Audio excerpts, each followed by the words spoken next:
इतिहास साक्षी है कि पुण्य भूमि भारत की गाथा भारत की अस्मिता, गौरव और राष्ट्रीय स्वाभिमान के लिए विदेशी आक्रांताओं से संघर्ष की महान गाथा है। बर्बर आक्रांताओं ने भारत की आत्मा पर चोट करने और भारत का अपमान करने के लिए हमारी संस्कृति और आस्था के केंद्रों को उद्ध्वस्त किया। सोमनाथ, काशी, मथुरा और अयोध्या के मंदिरों का तोड़ा जाना आज भी भारत की स्मृतियों में जीवित है। सन 1528 में अयोध्या में भगवान श्री राम के मंदिर का मुगल आक्रांता बाबर द्वारा तोड़ा जाना ऐसी ही एक अक्षम्य घटना थी जिसने सीधे भारत के सम्मान और आत्मा पर चोट की।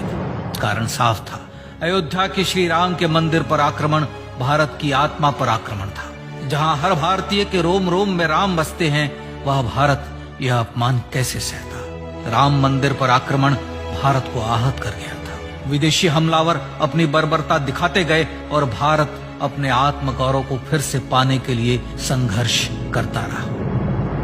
भारत रामलला के जन्म स्थान पर बाबर के नाम पर बने एक ढांचे को देखता और उसे हटाने का संकल्प लेकर शक्ति संजोया करता। हिंदू समाज आत्मसम्मान के रण में डटा रहा और लगातार हमलावरों द्वारा बनाए गए बाबरी ढांचे को हटाने के लिए लड़ता रहा। सरयू कई बार रक्त से लाल हुई। कभी स्थानीय शासकों ने तो कभी साधु संतों और राम भक्तों ने राम जन्मभूमि की मुक्ति के लिए अपने प्राणों की आहुति दी। 74 बार युद्ध हुए। हम कुछ मोर्चे हारे, पर रण जीतने का संकल्प कभी कम नहीं हुआ। हिंदू समाज तलवारों से रक्त रंजित हुआ, पर उसने हार नहीं मानी। उसका संकल्प अजेय था। 15 अगस्त 1947 को देश की आजादी के साथ सैकड़ों सालों से चले आ रहे इस संघर्ष में नई ऊर्जा और एक नया मोड़ आया। अचानक 23 दिसंबर 1949 को बाबरी ढांचे में श्री राम लला प्रकट हुए। हजारों राम भक्त दर्शन के लिए उमड़ पड़े। तत्कालीन प्रधानमंत्री पंडित जवाहरलाल नेहरू ने उत्तर प्रदेश सरकार को श्री राम लला को विवादित ढांचे से हटाने का आदेश दिया।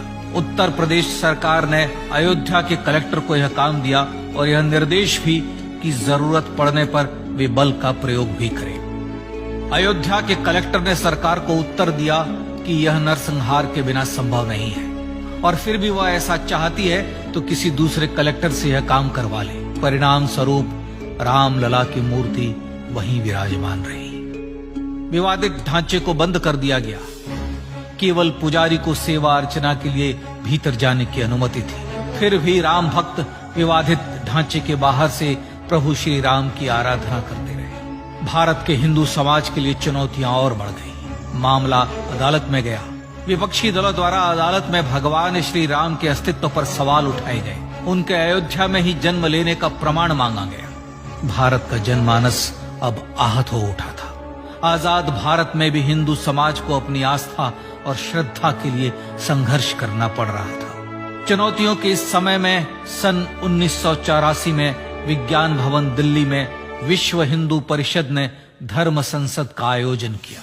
इस संसद में देश भर के संतों ने राम जन्मभूमि की मुक्ति के लिए आह्वान किया और राम जन्मभूमि मुक्ति यज्ञ समिति का गठन किया। धर्म संसद ने राम जन्मभूमि की मुक्ति और वहां भगवान श्री राम के भव्य मंदिर बनाने के भारत के जनमानस के संकल्प को फिर से दोहराया। विश्व हिंदू परिषद के नेतृत्व में मंदिर निर्माण के लिए पूरे देश में अभूतपूर्व आंदोलन की शुरुआत हुई। श्री राम जन्मस्थली मुक्ति यज्ञ समिति के साथ देश भर में राम जानकी की रथ यात्राएं निकली। राम लीलाओं में राम कथा के माध्यम से भारत का आम जन फिर से जुटा। अब सबके मन में एक ही प्रण था, एक ही लक्ष्य था। अयोध्या में जन्मभूमि पर भगवान श्री राम के भव्य मंदिर का निर्माण। सन 1989 में विश्व हिंदू परिषद द्वारा गांव-गांव से रामशिला पूजन करके अयोध्या भेजी गई। 2,75,000 गांवों से रामशिलाएं अयोध्या पहुंची। भव्य राम मंदिर के शिलान्यास का निर्णय हुआ।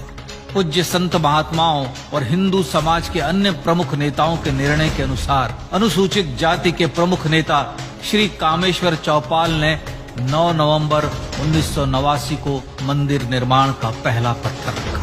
राम जन्मभूमि पर मंदिर निर्माण के लक्ष्य की पूर्ति के लिए सन 1990 में सोमनाथ से अयोध्या के लिए श्री लाल कृष्ण आडवाणी ने रथ यात्रा की शुरुआत की। देश में जन भावनाओं का ज्वार उमड़ने लगा। श्री लाल कृष्ण आडवाणी के रथ यात्रा के साथ साथ मंदिर के लिए जन समर्थन बढ़ने लगा और छद्म सेकुलरवाद बेनकाब होने लगा। इस जन आंदोलन को रोकने की तमाम कोशिशें हुई पर सब व्यर्थ हुई।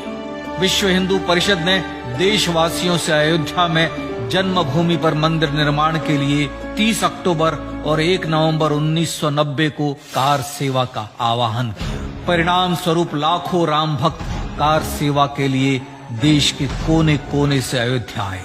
इससे देश की एकात्मता का विराट दर्शन हुआ। कार सेवकों को रोकने के लिए उत्तर प्रदेश के तत्कालीन मुख्यमंत्री श्री मुलायम सिंह यादव ने अयोध्या में परिंदे को भी पर न मारने देने की घोषणा की। स्थितियां गंभीर हो गई। अयोध्या से 100-100, 200-200 किलोमीटर दूर रेलगाड़ियां रोक दी गई। अयोध्या युद्ध भूमि बना दी गई। मार्ग बंद, रेल बंद, चप्पे चप्पे पर पुलिस। अयोध्या सैनिक छावनी में बदल गई। राम नाम पर ऐसी पाबंदी कि अर्थी ले जा रहे लोगों तक को रोका गया, क्योंकि वे राम नाम सत्य कह रहे थे। लेकिन सैकड़ों किलोमीटर की यात्रा कर कार सेवक अयोध्या पहुंचने लगे। राम के गीत गाते, होठों पर हंसी और पांव में छाले लिए राम काज के लिए राम भक्त देश विदेश से अयोध्या पहुंच ही गए। कार सेवकों पर गोलियां चली। अनेक कार सेवक शहीद हुए। आजाद भारत में जन्मभूमि पर राम मंदिर के लिए कार सेवकों ने फिर एक बार अपना बलिदान दिया, पर कार सेवकों ने विवादित ढांचे पर भगवा फहरा ही दिया और इस तरह कार सेवा सफल हुई। श्री राम जन्मभूमि आंदोलन ने भारत की सुप्त आत्मा को झकझोर कर जगा दिया था। विश्व हिंदू परिषद ने फिर एक बार 6 दिसंबर 1992 को कार सेवा का आह्वान किया। राम भक्तों को कार सेवा करने देने के लिए अदालत में प्रार्थना की गई, पर अदालत ने कोई निर्णय नहीं दिया। परिणाम स्वरूप बौद्ध, जैन, सिख, स्वामीनारायण संप्रदाय, गायत्री परिवार, हर पंथ मत विचार के हिंदू एकत्र हो गए। छूत अछूत का भेद मिटा, जाति की पहचान मिटी। हम सब हिंदू, हम सब सिंधु बन गए। राम सिंधु में ज्वार उठा और देखते ही देखते 6 दिसंबर 1992 को श्री राम जन्मभूमि से बाबरी ढांचा सदा के लिए हट गया।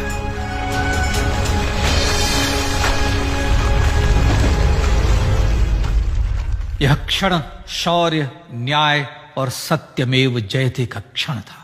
यह तो धर्मस्ततो जय का क्षण था। पर संघर्ष की गाथा यहां जाकर भी नहीं रुकी। छद्म सेकुलरवादियों द्वारा भारत और भगवान श्री राम के इतिहास को झुठलाने के लिए अदालतों में चुनौतियों का सिलसिला चलता रहा, जो 1950 से चल रहा था। हिंदू सिखों के बीच से गुजरते हुए भगवान श्री राम का दर्शन करने के लिए विवश थे। यह स्थिति थी आजाद भारत में श्री राम और राम भक्तों की। पर सत्य को तो जीतना ही था।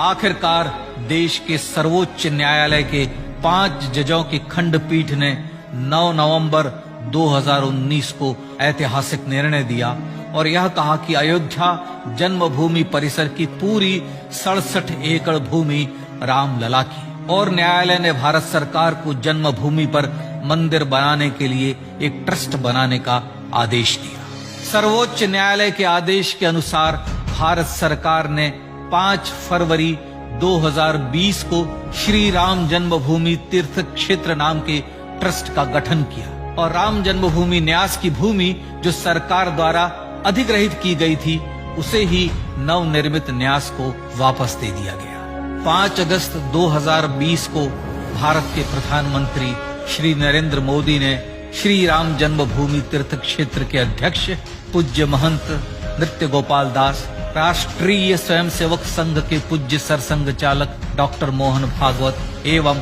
उत्तर प्रदेश के मुख्यमंत्री श्री योगी आदित्यनाथ की उपस्थिति में श्री राम जन्मभूमि पर भगवान श्री राम के भव्य मंदिर के लिए भूमि पूजन कर निर्माण कार्य का शुभारंभ किया। इस तरह लगभग 500 वर्षों से राम जन्मभूमि की मुक्ति के संघर्ष का पटाक्षेप हुआ। अपने आत्मसम्मान और राष्ट्रीय अस्मिता के लिए इतना लंबा संघर्ष विश्व के इतिहास में बेजोड़ है। श्री राम भारत की आत्मा, भारत की परिभाषा, हमारे राष्ट्रीय आदर्शों और जीवन मूल्यों के प्रतिनिधि मर्यादा पुरुषोत्तम हैं, जो हर हिंदू के होठों पर जन्म से मृत्यु तक रहे। बस यही हर हृदय में प्रार्थना होती है।